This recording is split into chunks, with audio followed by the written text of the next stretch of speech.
Yo, what's up guys? And we are back with another Ragnarok Origin Classic video content.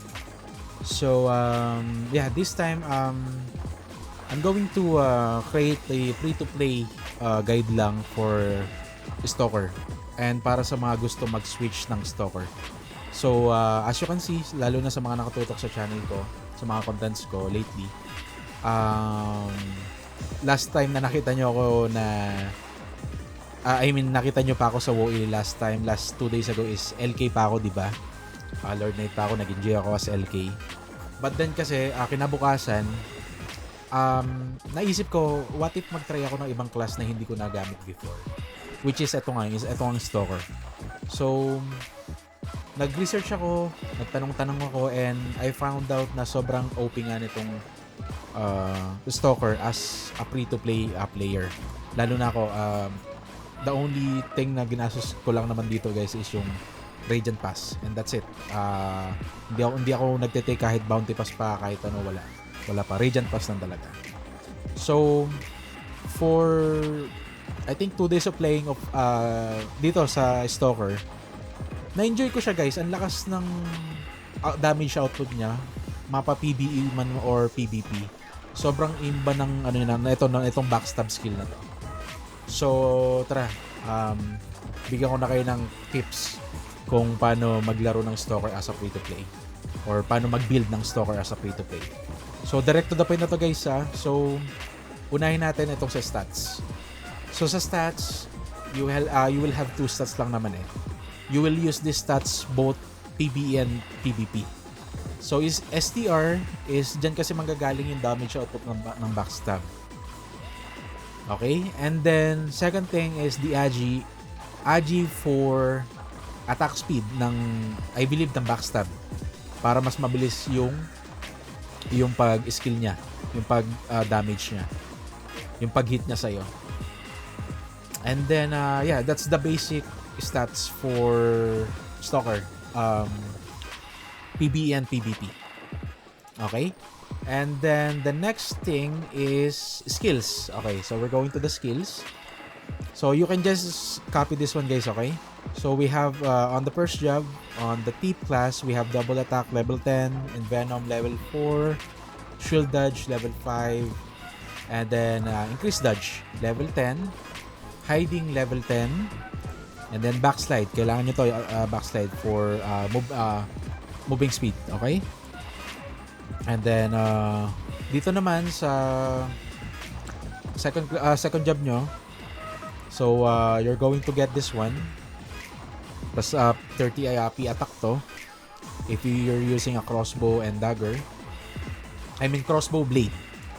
And then ito, remove helmet level 3, stealthy level 5, mahalaga din yan, pabilis tumakbo. Remove cloak level 3. Ito, Sightless Mind, level 4. Ito, mahalaga to guys, Coerce. Kasi ito yung parang pag pang 1v1 siya, para, pag takbo yung kalaban mo, pwede nyo siya iskillin yan para hindi siya makagalaw. And then, didikit siya sa inyo. And then ito, kailangan nyo rin to para hindi masyadong, may discount kayo pag bumibili kayo sa shop ng mga potions, etc. And then ito, yan. Pag naka-effect yung kalaban nyo, mas malakas yung bawas nyo sa kanya ng 15%. Okay? Eto guys, ako kasi, eto kasi, pwede kang mag-dagger and at the same time, pwede kang mag-crossbow. Merong pang long range, may pang melee etong si Stalker guys. Okay? Hindi lang siya basta melee or basta range. Okay? So, pwede kang mag-swap right away ng weapon mo. Okay? And then, that's the second job skills. And then, moving on sa ating trans job. Ito na, Stalker class. Stalker skills. So, ito, basically, you need to level this one, max level 10. The backstab. This is the main skill, guys, okay? This is the main skill to kill enemies. Okay, and for the damage output. And then, surprise attack. Okay, may explain ako dyan later, guys, okay? And then, level 5. And then, itong graffiti, max nyo na rin yan. Kailangan din yan. And then, ito is Linus. Ayan, no? Increase on crit by 50. Max din yan. And then, Graffiti Mastery, kailangan nyo to guys for, I don't know if this is AOE na pantanggal ng mga CC, mga control, mga effects sa inyo. Mga immunity something ng ibang ng players, ibang classes. Pero kailangan nyo rin, kunin nyo yan. And then, ito, pang-copy to guys ng skill. Okay. So, as a stalker, ang pinaka-the best na makuha nyo na skill dapat or makopy nyo is yung True Sight. I'm gonna show you or I'm gonna provide tip kung paano siya makuha, kung paano makakuha ng True Sight na skill, okay? Yung True Sight guys, yung skill ng sniper. Yung merong crit damage, may agility, something like that. And then ito, extra guys, extra hiding to. Ito yung pag nag-hide ka, I think hindi kahit nakasight yung kalaban, kahit gumamit sila ng sight na skill, hindi ka nila makikita. Ito yung pinaka cloaking talaga. Okay? Bukod dun sa may hiding ng first jump. Yung sa hiding, yun yung pinaka basic na pang hide. Pero itong Shadow Seeker, ito yung pag talagang mag-hide ka ng sobra na hindi ka talaga makikita ng any kind of enemies kahit gumamit sila ng sight. As far as I know guys, correct me if I'm wrong na lang. Okay. So, we're done sa skill. Pero I'm gonna show you my settings. So, dito nilagay ko yung backstab. And then, Graffiti Mastery, Cores, and then True Sight skill, hiding, and then yung another hide, yung Seeker, yung Shadow Seeker. So, sa auto, ang nilalagay ko lang is backstab, True Sight, and then ito, shield dodge guys. Another, buffs din siya, buffs sa sarili. Tapos ito, naka-auto na rin sa akin yung Graffiti Mastery, Fever lang. So, nilalagay ko na lang rin siya sa auto, guys. Okay? Alright. So, we're done with the skills. So, we're going to our item. So, basically, yung item natin, guys, is kaya ko din naisipan mag-switch sa Stalker from ano ko, guys, diba? From LK ako. Kasi hindi naman magkaiba yung item niya. And at the same time yung enchants niya. So same lang sila. So as you can see, I have plus 10 crossbow lang dito na kulay violet pa to. Kasi hindi ako makakuha ng any kind of item eh. Hindi ako makakuha ng yellow man lang. Medyo malas-malas pa sa mga runs. So ayan, as you can see, plus 9 lang yung item ko, plus 10, plus 7, plus 9, plus 7, plus 8. Kulang-kulang pa siya. May mga cards pa ako na kulang dito. And then, okay, just to show you na lang yung mga enchants ko sa item. So, dito meron akong PvP technique na level 3. I have improved P-depth dito. Then, improved P-depth din dito sa Juicy Pop, sa Mouthwear. Dito sa armor ko, I have level 3 Vitality Boost for HP, for more survivability, basically. And then dito, I have melee boon, which gives me P damage plus 8% and P attack plus 20. And then dito I have dito sa cloak ko I have vitality boost, HP din, vitality boost sa boots.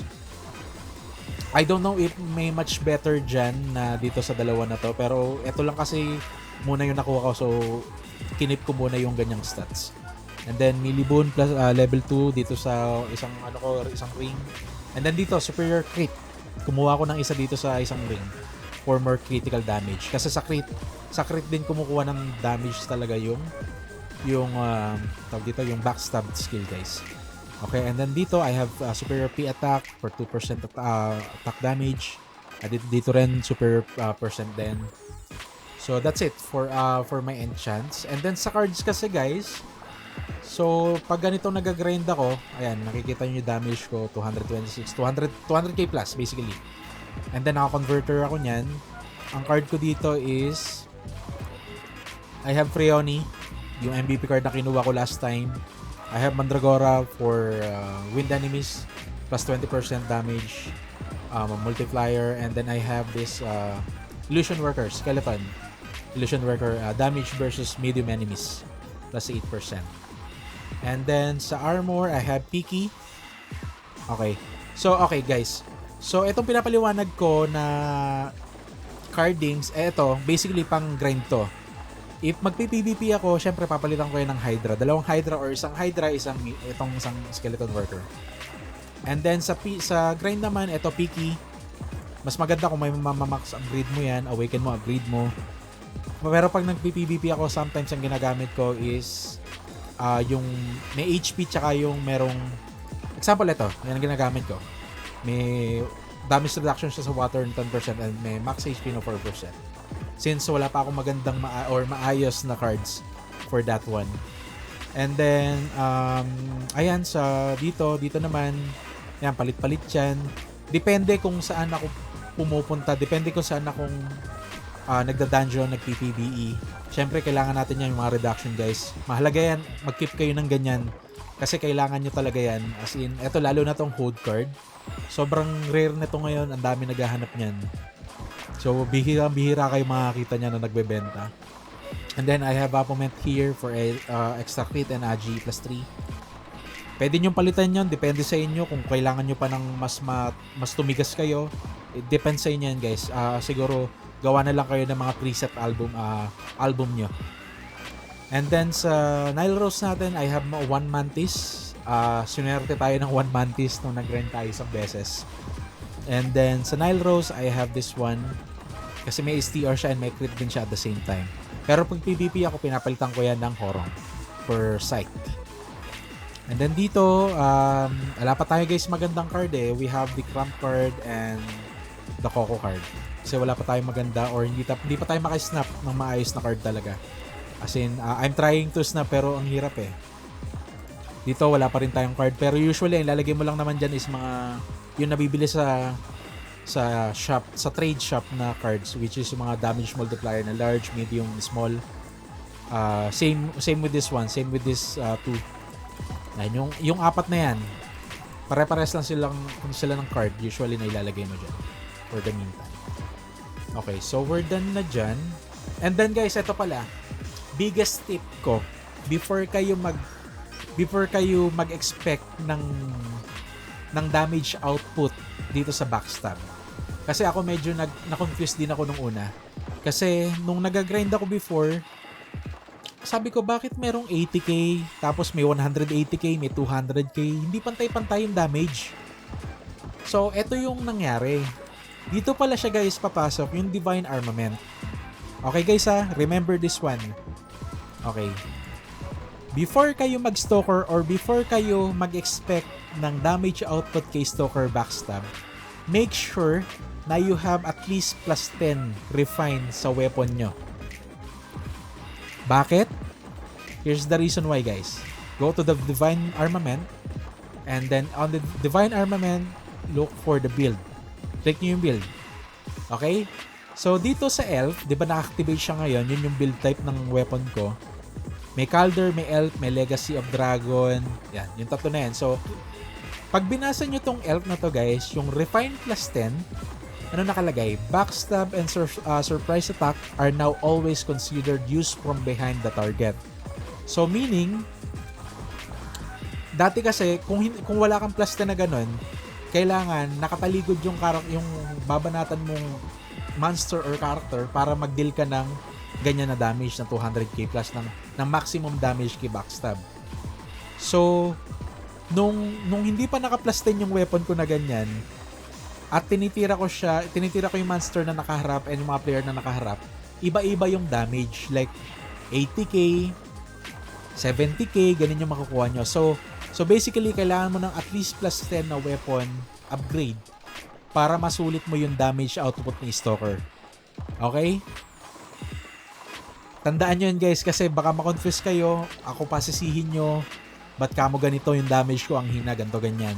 So make sure lang na you have at least plus 10 na refinement dito sa weapon. And then activate this one, Elf. Pumunta kayo sa build and then click nyo yung apply. Tapos dapat naka-activate yung Elf. Okay? And then dito naman sa armor set, for now, I suggest ang i-activate nyo muna is White Wing set. Pero for more damage talaga guys, usually ang ginagawa nila is ito Tear Blessing. Pero as of this moment, since kulang-kulang pa naman tayo ng item, much better na ito muna ilagay nyo kasi may P damage plus 8% siya, may crit din siya nakasama. Okay? Pero pwede nyo naman itry itong Tears Blessings. Pero ako kasi mas gugustuhin ko muna ilagay ito. Lalo na kapag kulang kayo sa crit. Lagay nyo muna yan. Okay? And then, what else pa ba? Ano pa bang pwede natin ibigay? Actually guys, the reason why kasi kung bakit ako nag-create ng guide na ngayon for this Stalker, kasi I might be changing again later to a biochemist. So, since hindi naman din ako masyadong PvP type na player, I'm usually a balance type na tao ko when it comes sa game. Gusto ko utility din ako, at the same time nakakatulong ako sa PvE runs, ganito ganyan. So, but guys, don't get me wrong, this class is sobrang ganda niya when it comes sa, lalo na kung pull free-to-play player ka lang. Sobrang lupit ng character nito guys. Like, if yung playstyle nyo, nag-hide kayo, nagtatago kayo, tapos bigla kayo magbabanat, so surprise attack kayo. Bagay na bagay sa inyong character to guys. Bagay na bagay yung class na to sa inyo.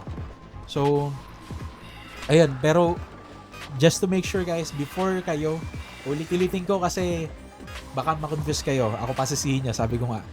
Make sure na you have at least plus 10 refinement sa weapon before kayo mag-change to backstab build. Before you change to this build. Okay? Sobrang goods niya guys. Sobrang goods niya. As in literal na goods niya. Good siya. Yung sa feather naman, same thing lang din. Kung ano yung mga dapat nyo ilagay. Yellow combination. Lagay nyo lang ng ilagay. Upgrade nyo. Ganun lang naman siya. And then sa medals, I usually put this one, Medal of Bravery and Heroism. Yan yung inuna ko parehas na dalawa. Okay? Yun lang naman. And then sa pet, ang naka-deploy sa akin is ito. Nakalimutan ko pangalan nito. Itong Sweetjet. And then, Child of Earth, Baphomet Jr., and then last thing is Sohi. And then the rest, nakalagay na sa assist. Yung ibang pets ko. Okay? And then what else? Sa mount traits. So, you need to look for the Brave and Charisma talaga.